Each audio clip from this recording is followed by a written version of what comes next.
The draw to it is so strong. Like, I drank alcohol not meant for human consumption. So Listerine, mouthwashes. I'm lucky to be alive. I didn't know I could drink and not get drunk. I know that it can be very controversial that we're giving alcoholics alcohol. How has your alcohol consumption been? Right now it's at 0. You're not drinking at all? No. Wow. By coming to a managed alcohol program, you're gotten sober. That's right. That's correct. It is life-saving for many of us. This shelter does something radical. It saves homeless alcoholics' lives by giving them alcohol. Welcome to the Oaks. Let me give you a tour. This is the Oaks, a managed alcohol program. It's run by Shepherds of Good Hope. It's one of their 5 supportive housing programs. It has 55 beds for individuals. Generally speaking, people who live here have experienced chronic homelessness and have struggled with alcoholism most of their lives. When they live here, they're prescribed a pour. An average pour at the Oaks would be 7 ounces first thing in the morning and 5 ounces thereafter every hour on the half an hour. But those pours can change depending on the individual we're servicing. Everybody has a different prescription. So we don't do a one-size-fits-all model. This is our pour station where one of the frontline staff will give you your designated pour. They take this time to talk to the residents, say hello, how's your day going? And in the same moment, they're assessing them for intoxication so that we don't overserve them and can keep everybody safe, stable, and happy. How was feeling, Debbie? Pretty good. Oh, that's yeah, nice, it went by very fast. Yeah. Yeah. Okay, that's good. Thank you.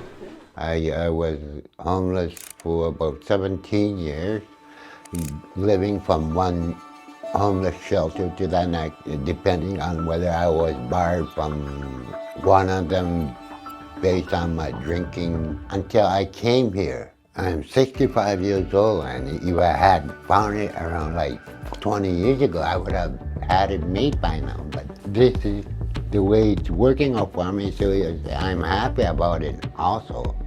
Took me a few years to learn to balance my drinking.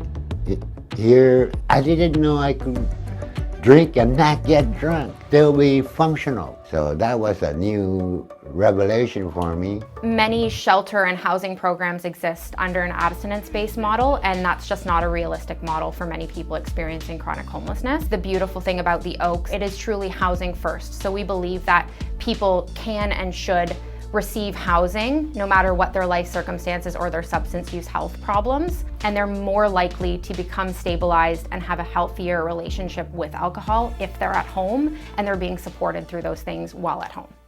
I have a single room. So my first about 4 or 5 months here at the Oaks, I was a mess still. I was in the hospital every 2 or 3 weeks. I was drinking non-consumable alcohol, going outside of program, as they call it. It needed to be adjusted, and it was. And that sort of took away my cravings for outside gratification. Got involved in the kitchen, and just having that sense of purpose brought me out of a dark place. Because of football and drinking and falls, I've had quite a few head injuries, so I also have coordination problems and speech problems. So I had a walker when I got to the Oaks. I used it for about 6 or 7 months, and about 4 or 5 months ago, I started doing physio, being more active, and now I can walk unassisted. So that's a huge step in the right direction. The infamous walker. Yeah, it's been a while. Yeah. You've improved greatly and you're much more steady. Yeah. I would definitely credit managed alcohol program to help me understand myself more. I was the last one of my family to go to the residential school of my family, from kindergarten to grade 2, and then from 17 to 19. They were very, very traumatic experiences I went through. I was rendered unconscious once, and I couldn't quite cry, and that's the way I was. I had been smothered with a pillow and assaulted sexually. And it was scary. And sometimes I haven't had a nightmare in a long time since I've been here, since I started talking about it. That's probably why I'm able to balance my drinking and talking nowadays, because I've been able to let it go, let it out, and I thought it would be gone away forever, but no, it doesn't. It stays with me, but I can deal with it now. I can deal with it now. I can talk about it. My therapy through here, and I'm not afraid to ask for help now. Before I thought I had to be stoic and tough and everything. I'm even starting to think maybe I can find my own place and drink like this at my own place without getting drunk. Be functional.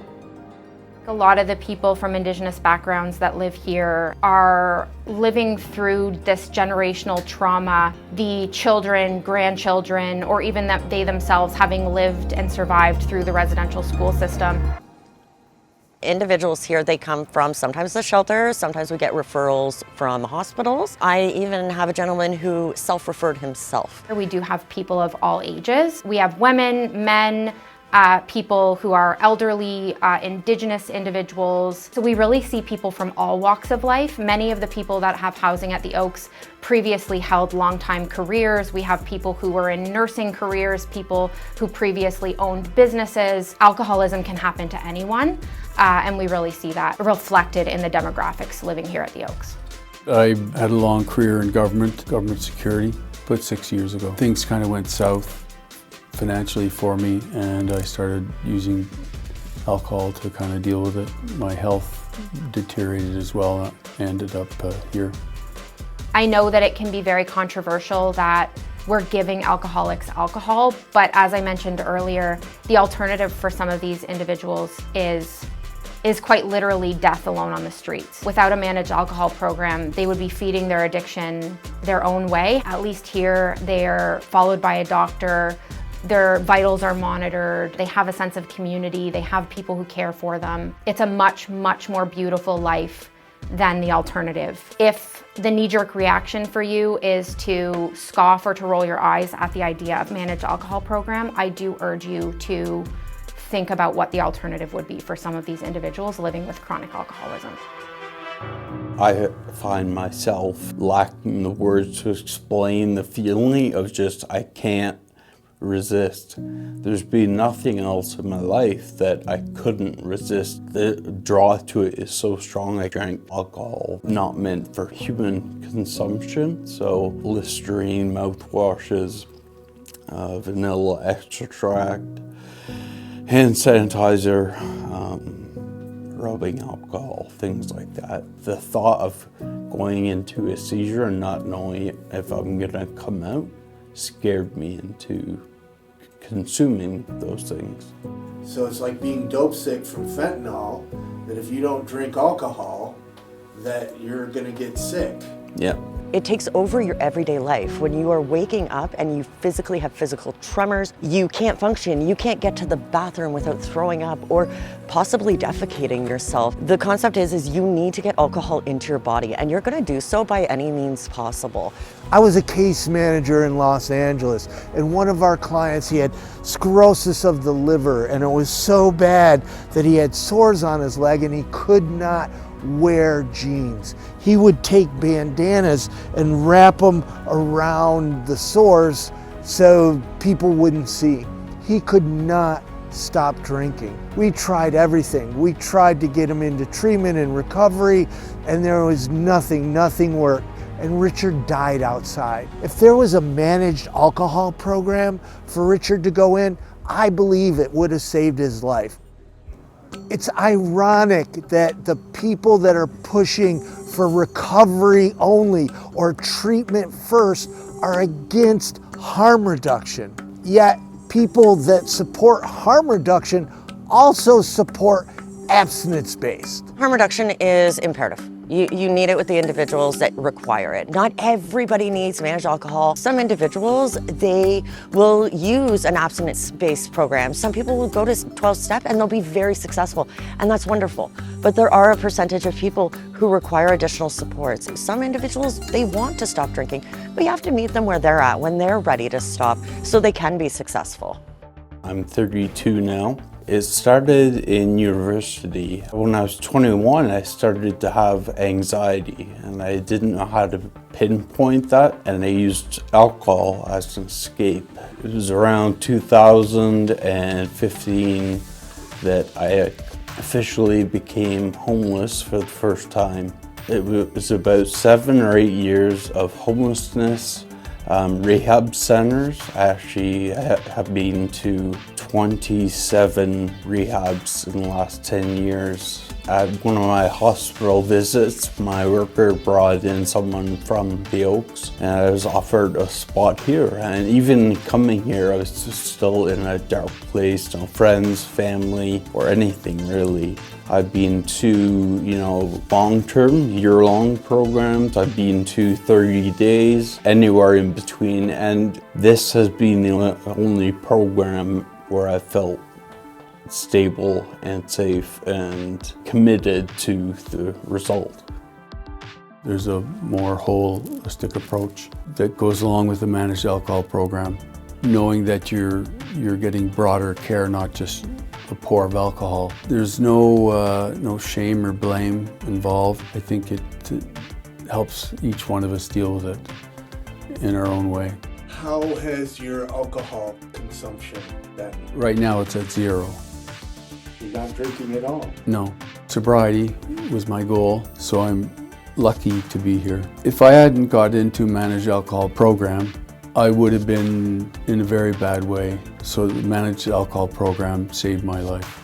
The thing about alcohol use is that it's not this faraway thing that other people experience, right? Alcohol use is so normalized, it's so common that I think everybody on earth knows a person or loves a person even that struggles with alcohol use. I'm lucky to be alive. I'm lucky to have the opportunity to have friends, family, and support around me, but I can still now focus on things like mobility and speech, being able to articulate myself. So, have you reunited with your family? Parts of my family I've reunited with. It takes time, trust, everything on their end. I can't even imagine, but I have a very good relationship with my parents now that they see that the conventional forms of treatment were not working, and since I've been here we have meaningful conversations, visits, and we have a strong connection now, so that's great.